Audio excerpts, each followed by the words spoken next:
Councillor Duffy, there's apologies from Sorry, Mark. S Trainer from GMB and M Simpson from Unison. No further Sorry, Mark, I apologies. didn't see you on the call there. Apologies. That's okay, thank you. Is there any other further apologies? Marie's noted one there for you, Mark. Yeah, we'll note that. Thank you. Thanks very much. Agenda item number 1 is declarations of interest. Does anybody have anything to declare? No. And agenda item number 2 is election of convener and vice convener, and I'll hand you over to the committee clerk to carry that out. Thank you very much. So what we'll look for, we'll kind of just go straight forward. We're looking for a proposal or a nomination for convener of the JCC to take us to the end of the council term. Councillor Brian McVeigh with her hand up, I think. Can I nominate Councillor Duffy? Thank you. Do we have a seconder for that? I'll second that, Mark. That's fine. So Councillor Duffy will be the convener till the end of the council term, and we're looking for a vice convener, a nomination for a vice convener. Can I nominate Marie Quigley? Oh, well. I'll second that then. Yeah, I was going to say, yeah. That's fine. So Councillor Duffy will be the convener and Marie Quigley from Unison will be the vice convener. Thank you. Business as usual then. Thanks very much. Agenda item number 3 is the request from the trade unions for the annual leave entitlement. Marie, will pass over to you just to give a brief synopsis for that, and then we can maybe go on to Fiona. Thanks, Councillor Duffy. I think in light of the annual leave year that we're just about to finish, given that not much of an improvement on the year before, the request was to extend to all services the annual leave year until the end of March. So in effect, the leave year would still be the same, but the window in which people could take their leave would be extended to the end of March next year, as it was this year. A lot of service pressures this year, including which really resulted in a lot of people not being able to take their full quota of annual leave. And they said the pressures are around about much the same as they were last year, around about the pandemic, people self-isolating, being off sick, and not having enough staff within services to cope with that had people been able to take their leave as normal. There's also significant numbers of vacancies within some services that are causing problems also. So the request is that, as was last year, that time in which members can take their annual leave is extended till the end of March. Thanks, Chair. Thanks, Fiona. Do you have any to add? Yep, so I can confirm that that is an action we have now agreed with the Chief Exec, and if the communications have not already gone out to staff, they'll certainly be going out very shortly, so we concur with the union's view on this. It's been particularly challenging for some of our frontline services, and there are legal provisions in place that allow employers to extend their leave anyway. So absolutely, we're very happy to extend the leave year till March as requested, and communications will go out to staff on that very item very soon. Thanks. Does anybody have any further comments on that?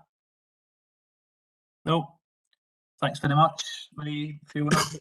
Agenda item number 4 is a report submitted by Fiona, and of course, Fiona, you can take us through this one. Sure, so I'm very conscious that this is a big report, certainly a big report for what we would normally table for this committee, but we felt it was appropriate to bring it to the committee in this form because there's lots of really good information in there, and I have to say there's a lot of work that sits behind this, but there are some quite important elements that would be of value to share, certainly with the elected members who are on this committee and also our trade union colleagues who have some visibility of this work. But certainly some of the items that come up in the themes that come up are items and themes that we often have discussion with our trade union colleagues about, relating to employee engagement approach, its leadership and its culture. So really important then that we bring all this work together and just go through the paper. So if you'll indulge me and bear with me, what I'll try and do is go through the paper and just pick out the key points and the key elements of the paper. just to cover those elements for you. I'm not expecting that you've all read it in detail, but if you have done, my thanks to you for doing that. So I'll just move on very quickly. So the report pulls together a number of strands of work, both external and internal, in terms of employee engagement, leadership, and our future culture. And that's about supporting that future workplace model that was agreed and spoken about in detail at policy and strategy, and the Council's also long-term goal in terms of its actual operating model, and in particular having a workforce that's more focused out in communities and more focused on our frontline and supporting our frontline employees. So if I move on to the report and just summarise the main elements of it, you'll see in section 2 of the report that in June of this year the Council undertook a full accreditation against the IIP framework, and we have brought update reports on this to this committee previously, but this now reports on the actual outcome of that full accreditation. Now it's really important to note with IIP that this is an externally validated piece of work. So the themes that are in it are externally validated and compared with other organisations of a similar nature. So it's very much telling us, it gives us a snapshot, if you like, of our culture and some of the positive aspects, some of the aspects that we can improve. I'll have to say, I'm not going to go into the detail of it, but the Council, since its last accreditation, I think it was about 2 years ago, has improved across all scores within that.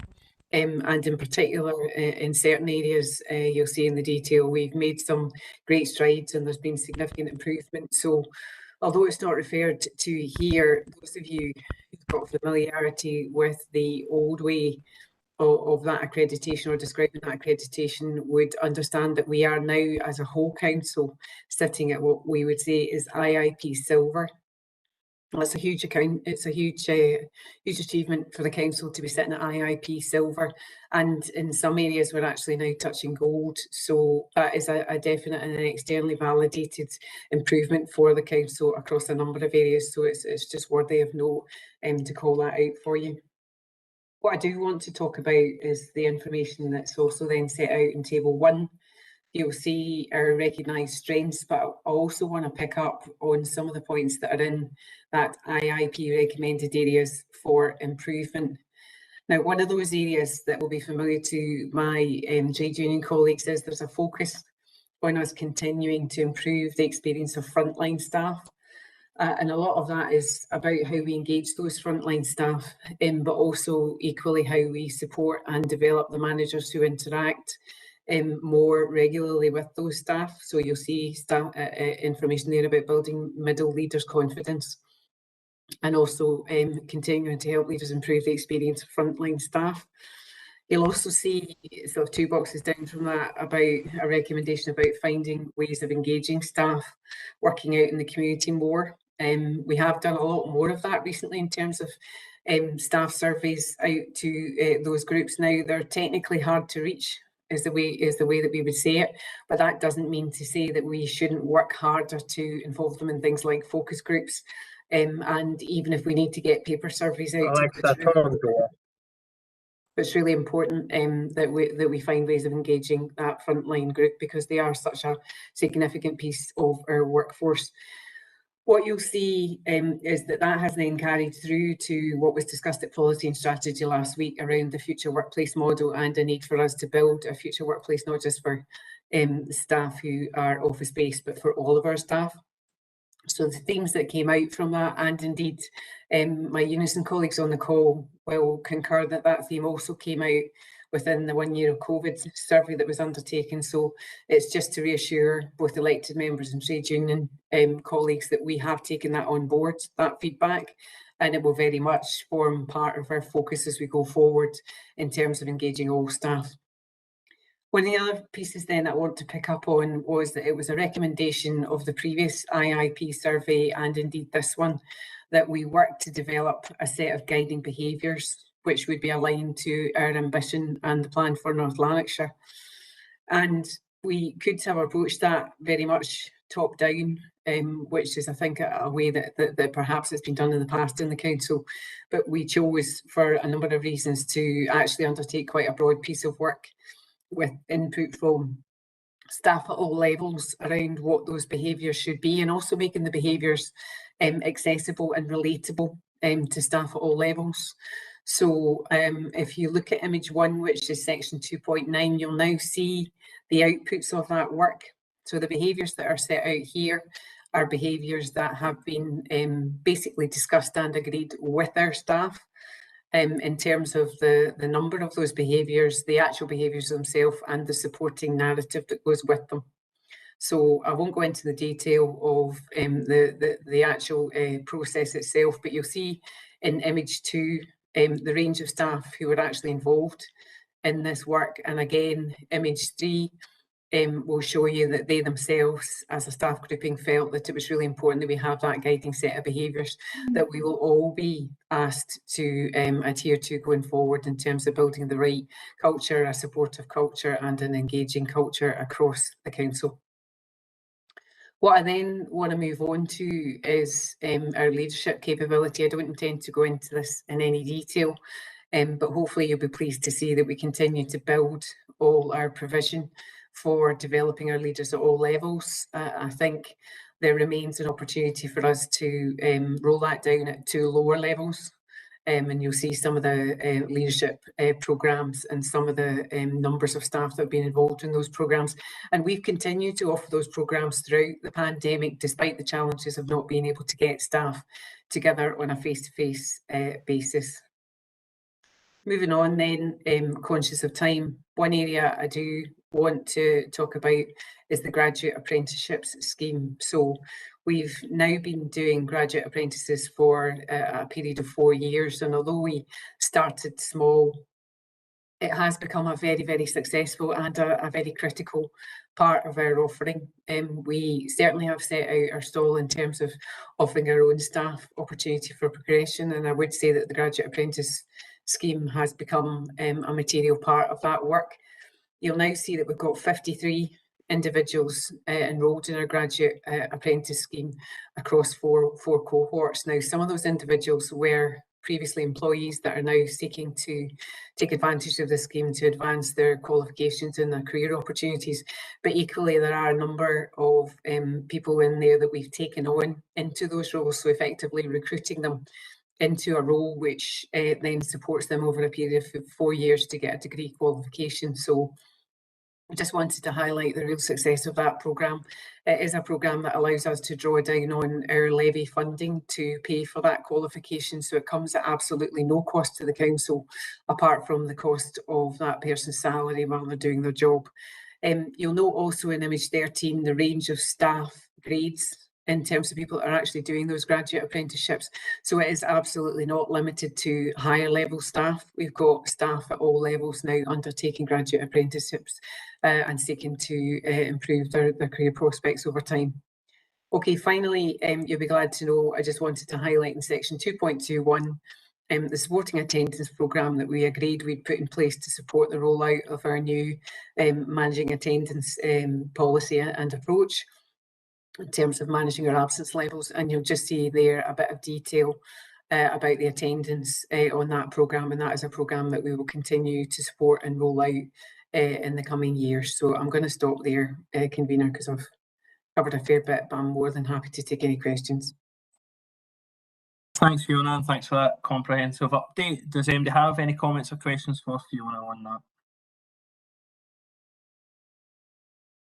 No, I think you've stumped them all, Fiona. That's great. Thanks. I think you've covered everything. There's no questions to be asked.